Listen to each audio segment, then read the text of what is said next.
OK Plus, the conscious curator. Ọlọ́run mi yá rọ́bì ọba tó láyé Alhaja Bilkisu mà ló mọ́pẹ́ wá. Eyitayo pé 50 ṣẹ́rí kó tọ́pẹ́ o kẹ̀mí ọlọ́jọ́ ìbí ogun kẹsàndínmọ́dún. Ọlọ́run mi yá rọ́bì ọba tó láyé Alhaja Bilkisu mà ló mọ́pẹ́ wá. Eyitayo pé 50 ṣẹ́rí kó tọ́pẹ́ o kẹ̀mí ọlọ́jọ́ ìbí ogun kẹsàndínmọ́dún.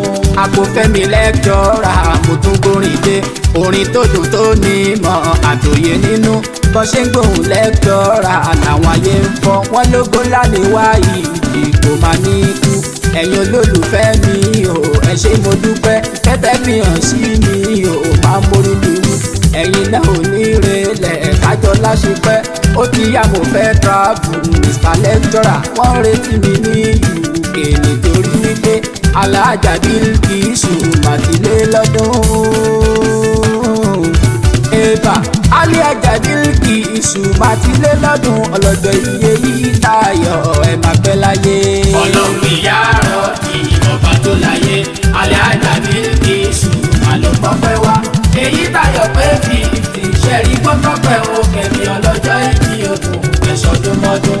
Ọlọ́jọ́ ìbí Liskin kò máa tẹ́tí gbọ́ ọ̀pọ̀ ọlọ́run yá rọ́bì ìdìbò dúpẹ́ fún ọdún 6 ní August tó wá sáyé ó dá ẹ̀sìn Eyitayo láti kékeré nínú ọ̀la àlàáfíà ló ti gbé 50 ọ̀pọ̀ tí kú ìwọ ṣẹ́kù sórí bó tọ́pẹ́ ó ṣe ẹ ò lẹ́lẹ́sìn ò ṣẹ̀sìn láyé ó tún ṣe ẹ ò ládìí ò dá síwájú kún fáyà kùn ní UK ààrẹ wọn ló jẹ́ alásàlátù tó ń ṣẹ́yìn fún oníṣẹ́ ńlá àdúrà yín ò tó ti gbà kó máa ní takú àdúrà yín ò tó ti gbà kó máa ní takú kẹ́mi ikùn kí ẹ ṣọ̀pọ̀ ọdún láyé.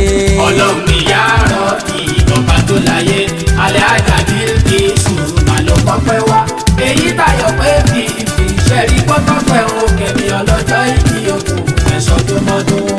Ó yá ẹni gbàgbé kó wá wí ẹni gbàgbé kó wá wí. Eba ẹni gbàgbé kó wá wí ẹni gbàgbé kó wá wí àsàlátù tèmi tèmi ẹni gbàgbé kó wá wí àsàlátù tèmi tèmi ẹni gbàgbé kó wá wí. Ẹni gbàgbé kó wá wí ẹni gbàgbé kó wá wí ẹni gbàgbé kó wá wí ẹni gbàgbé kó wá wí àsàlátù tèmi tèmi ẹni gbàgbé kó wá wí àsàlátù tèmi tèmi ẹni gbàgbé kó wá wí. Alhaja Bilkisu Eyitayo ló wí pé.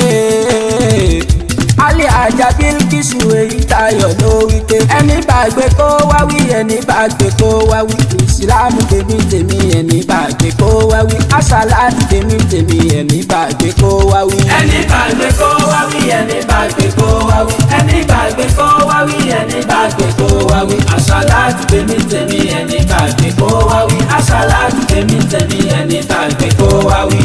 Ó yàtọ̀ lọ́hùn mi bá a ṣoore kádúpẹ́ fún kò burú.